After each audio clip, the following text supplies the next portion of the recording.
a marinara sauce. Our guest chef is Robert Bob Rivenbark. And Bob has written a book called The Cloud. We're going to find out all about this. It's a science fiction book. And I've been watching Star Trek, and it's bringing back memories of childhood to me. Well, maybe not childhood, teenhood. And then I watched all the movies, and now I'm watching the new series based on the original, and they talk about food, and I'm fascinated. So we'll talk about food with Bob, who also loves to cook. We'll find out about that and much more as Mark Alyn Cooks takes to the air. Don't go away. More coming up.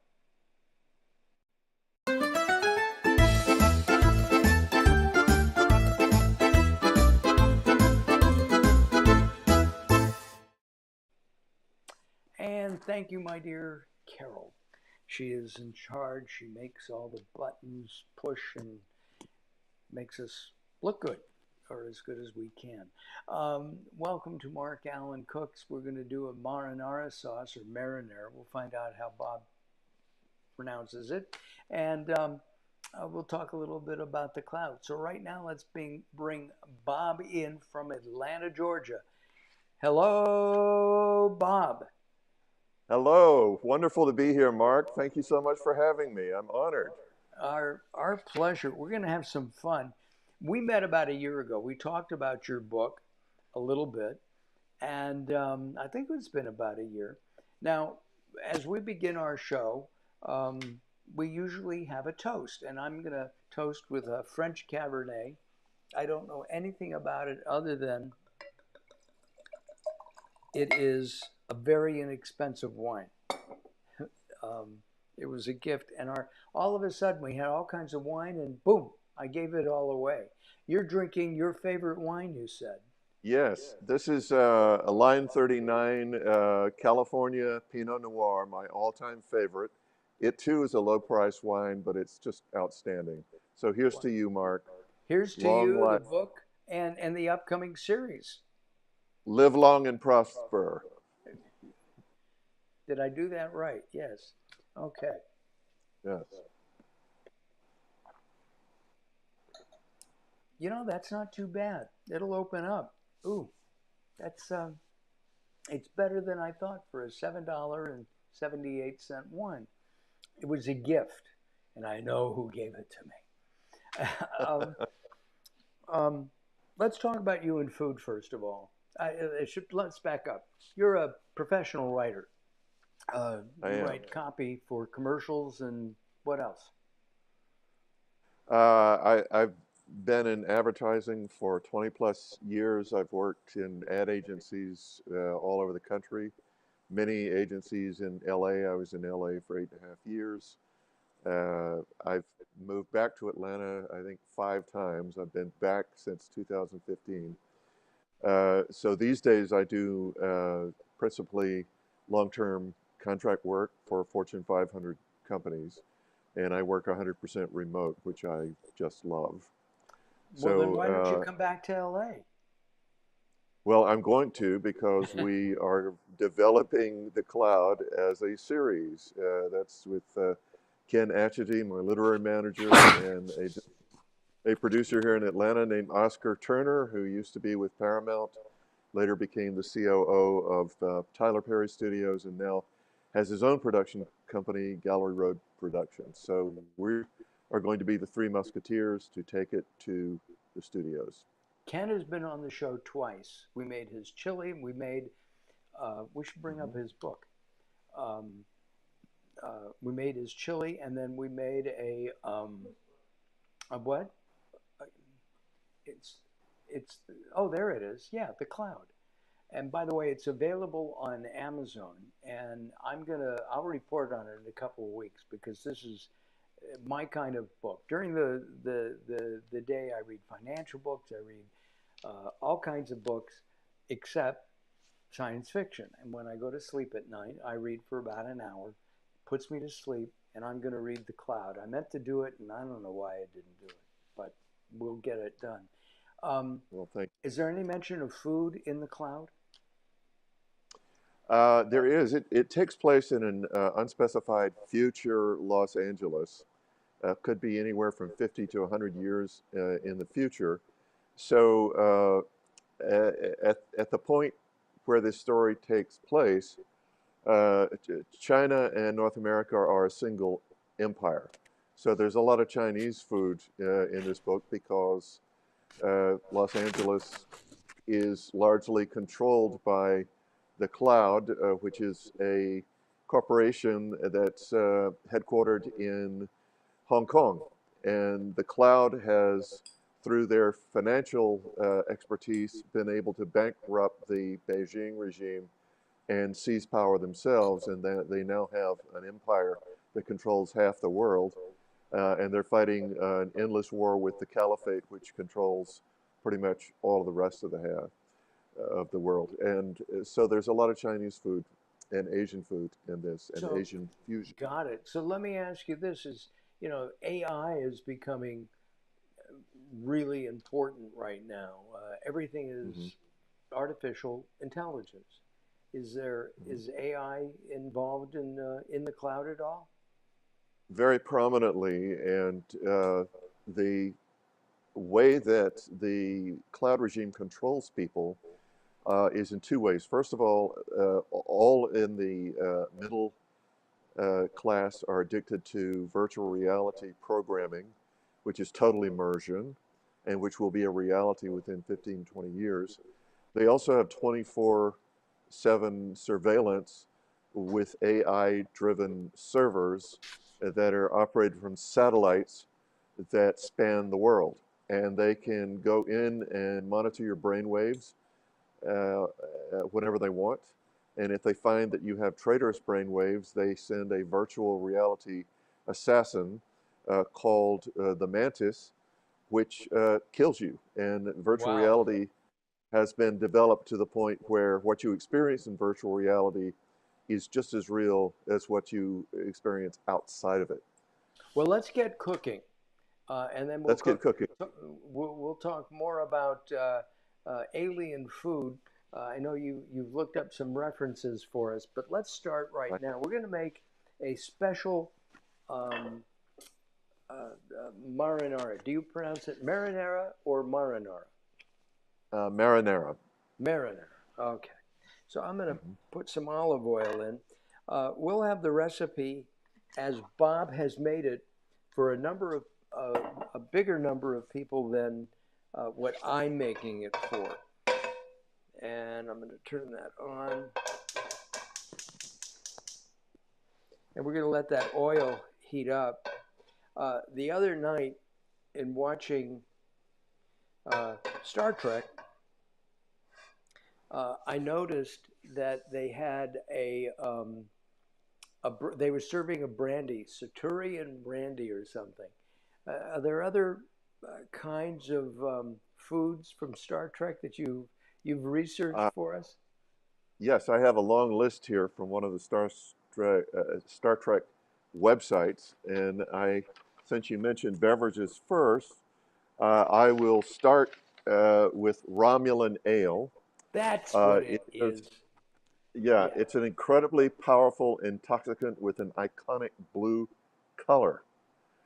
It's illegal in the portion of the universe controlled by Starfleet, but it is incredibly strong, and you can use it at home with any really strong drink.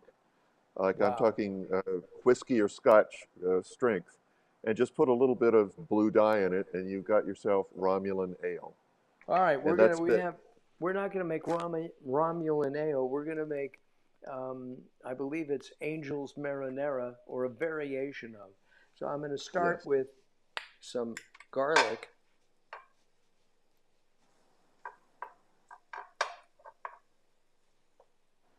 Uh, because I'm only making this for Carol and myself, uh, we're gonna we're gonna have I've cut the recipe way down, and we like a lot of garlic, so I've kept almost the same the original amount, Bob. Okay. and I'm going to let that go. There is almost nothing better than the smell and the sound of sizzling. So I that would should have be. to agree with you there. I'm sorry. I would have to agree with you there. Got it. I enjoy So that sound very much. it's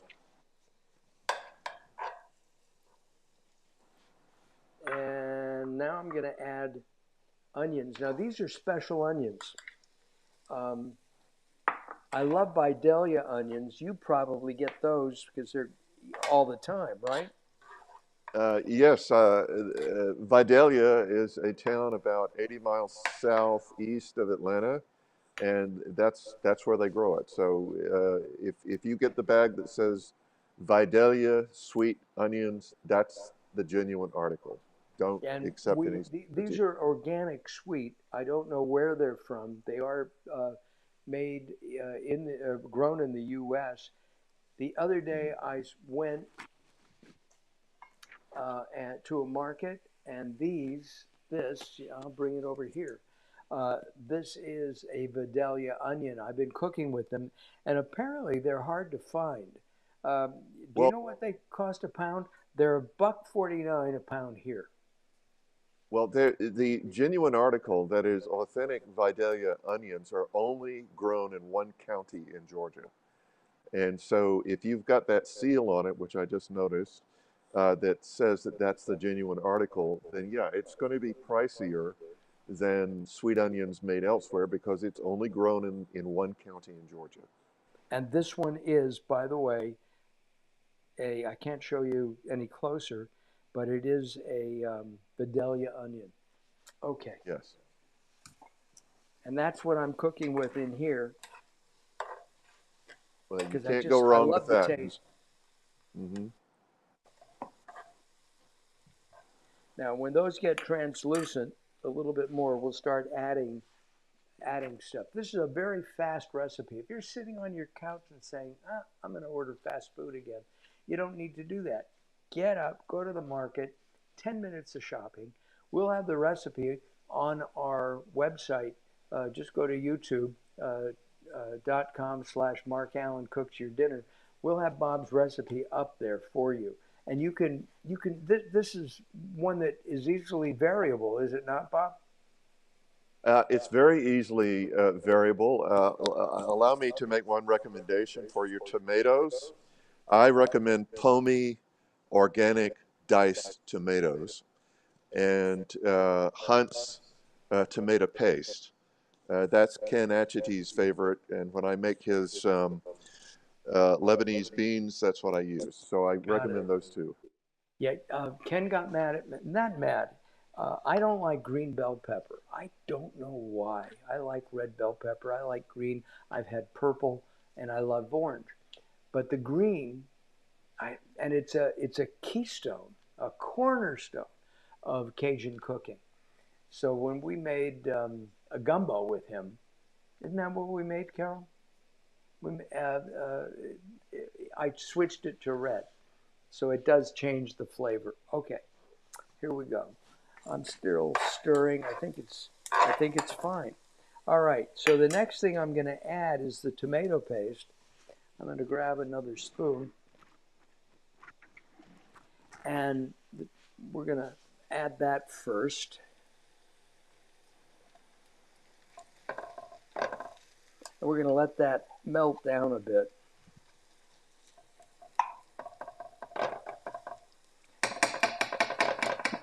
Now, Bob, you were telling me that this easily can simmer in a crock pot or slow cooker for 6 hours or so. That's right. It depends on how much time and the quantity. I usually make enough for my wife and I to last, 3 or 4 days. So I double the recipe and let it simmer for 6 to 8 hours. I usually put it on like late at night and let it cook and time it for say 6 hours, and then it's just wonderful. But if you want faster results, you can also use a big boiler and make it on your stovetop. and simmer it for about a half an hour. And And then we're gonna be doing that tonight. Um, you told me that for the fourth, you made this. I did, yes. Yes, as a matter of fact, we just finished the last of it tonight, Oh my! today's work. How? What did you make with it? I mean, what did you Well, put it on? we use a low. We're both trying to keep our weight down, so we use a very low carbohydrate pasta noodle that we found on Amazon, and it's wonderful. It actually adapts to whatever sauce you're using. You don't even have to cook it. It comes in packets, and you rinse it out in a colander, turn it 4 times, put it on your plate, heat up your pasta sauce with it, with a little Parmesan, and it's just wonderful. And it doesn't fatten you up like the regular pasta. I'm gonna add tomato sauce in here now Hmm. and stir that up. I should mention that if you did happen to use red bell peppers, those are very high in antioxidants.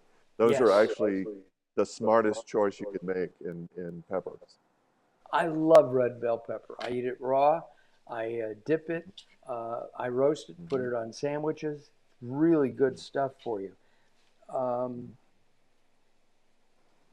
Now, in this particular, you mentioned Hunt's tomato sauce, I believe. I'm using Whole Foods 360 tomato paste, and I'm using Contadina sauce. Is that what I did? Yes, because we like the flavor of Contadina. I also think my mom used it. Did your mom used it? And so it somewhat brings back memories. Of course, my mother's spaghetti was she used a packet and dumped it into some meat and stirred it up. I think it was Lowry's spaghetti sauce. Okay, Okay.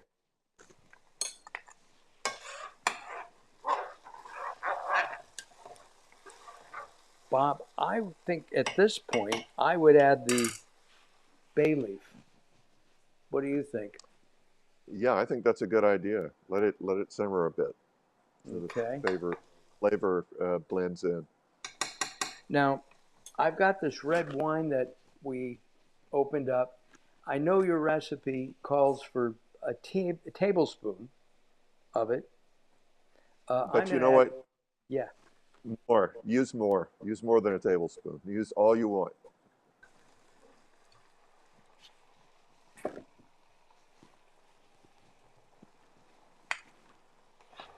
So, um, because you wrote the book, The Cloud, and because AI has become so popular, are you a fan of AI today? Well, I am cautiously optimistic about it because, as my favorite theologian Reinhold Niebuhr wrote, with every advancement in technology, there's a concomitant potential for a new kind of evil. So I am enthusiastic about it if we use it wisely. It's so new that we don't have guardrails, just as we didn't have guardrails for social media. Right? Uh, if we develop those guardrails and we use AI in an intelligent and moral way, it can be an incredible tool that can help humanity in many ways. If it falls into the hands of a corrupt regime like the one I dramatize in my novel, The Cloud, we're in big trouble. One of the things that I have to think about, I'm a writer, I'm a voiceover guy, and I'm on camera. And they say now that they can take a picture of me, I can read one thing, and they can replicate me forever. Yeah. Are you afraid of that in your writing when you're writing advertising copy? Uh, no, because AI can't put the spin on it. We're not anywhere close to it being able to. Nor do I fear that AI will replace screenwriting and novel writing, which are the other two genres I work in. Uh, Yet AI, it's I'm sorry, Bob, yet AI has recently reviewed a book, your book. It was the first book reviewed by AI. How'd you feel That's right. about that? I felt terrific about it because the PR firm Henry Roy PR uh, honored me by letting my novel be the first ever to be reviewed by AI avatars, and they simply uh, entered a description of the novel and let the AI program generate the reviews. And it's a great deal of fun. And the campaign is running on TikTok and uh, Instagram, Facebook, and several other uh, social media programs. So that's an example of AI being used for something very positive. It's a lot of fun. Uh, And at the same time, I don't think AI is going to ever match, at least right now, human creativity. There's a no, spark there that it needs. the Hollywood studios have been attempting to replace screenwriters with AI generated scripts. That's one of the big uh, battles being fought in the current Hollywood writers' strike, which other unions are also supporting. And I think it's going to be won. And ultimately, I don't think AI is ever going to be able to replace the human spirit in creating fiction and screenplays and poetry. Now, I just added some balsamic vinegar for the recipe. This is an interesting thing that I'm going to add, and that's coriander or dried cilantro. I'm not going to add a lot of it.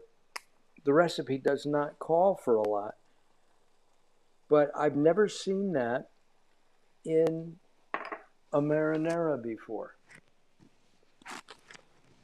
It gives it some edge that I think you'll enjoy. Got it. Okay, here we go. And by the way, almost all of my spices that I'm adding a pinch of cinnamon.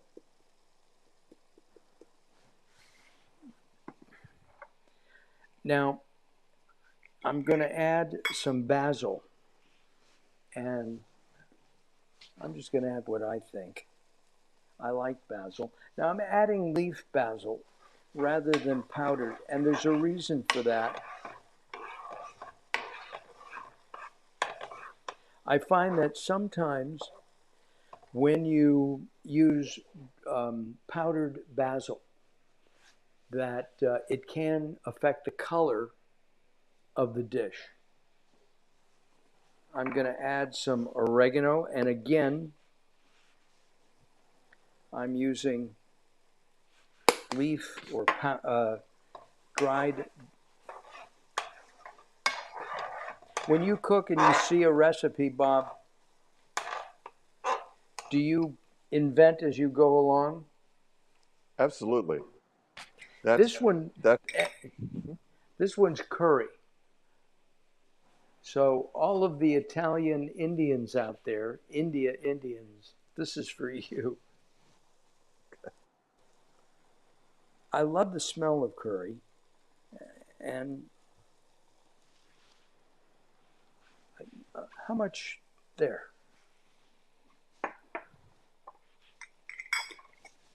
Stir that up. I'm going to reduce the heat. Now, if you let this sit for hours, I've made it relatively thick.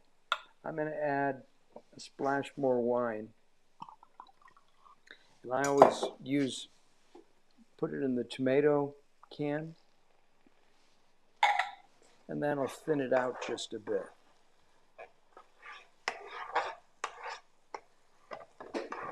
And I have one more ingredient to add, two more ingredients to add, a splash of chili powder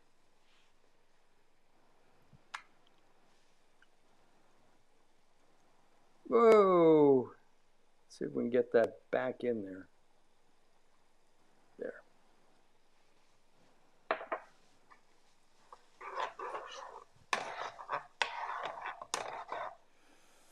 I wish you could smell this, Bob, because it I does can smell imagine. great.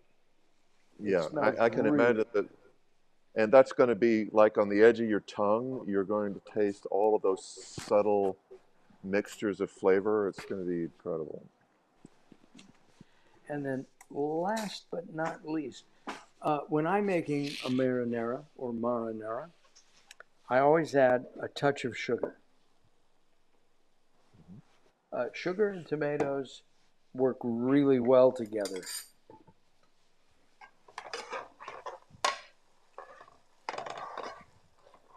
All right, I'm going to let that sit there for just a moment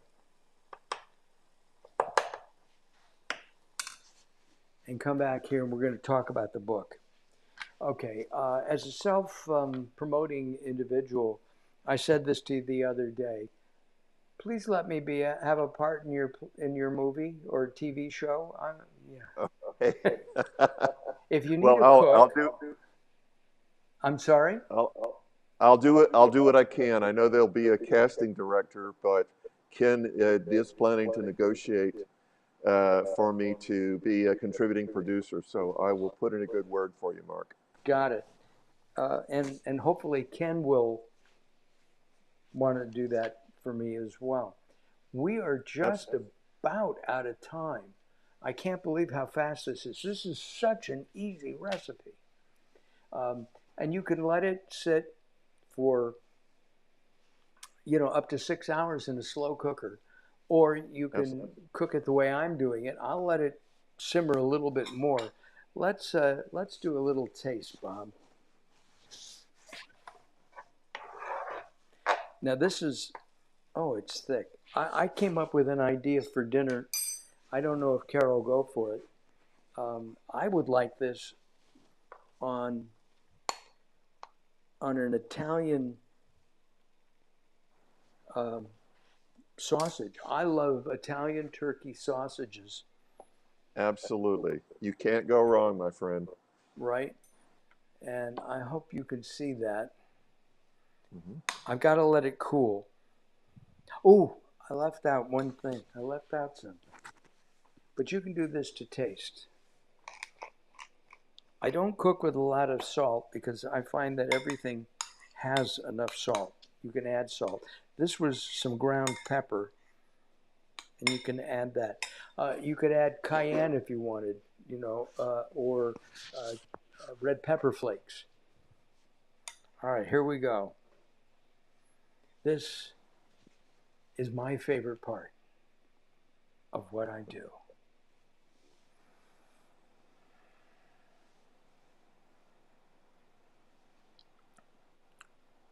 This is really good. Oh, I'm so glad, Mark. Glad you're enjoying it. No, I know it was your recipe, but I did the cooking and I love my own cooking. Well, and you added some touches that I haven't used, but which I will in future. Which, So I'm glad it's good. excuse me, Bob. You talk. I'm going to eat. Okay, I'll just mention since we're almost out of time, if everyone would visit www.thecloudnovel.com, you can learn all about the novel. I have 4 sample chapters there, and you can also click through to Amazon to order your copy and or read it on your Kindle. We're going to bring And that it, back up because I think on the book, no, all right. I didn't have that. So um, tell us the website again. yes, it's www.thecloudnovel.com. Thecloudnovel.com. Bob, thank you Yes. very much. What is another dish that you like to make, by the way? I love Thai, so I love doing pad Thai, one of my all-time favorites. Oh, Carol will love that one. That's one of her favorites. So I'm going to toast you in the book. Good luck. Thank you so much. It's been wonderful to be with you.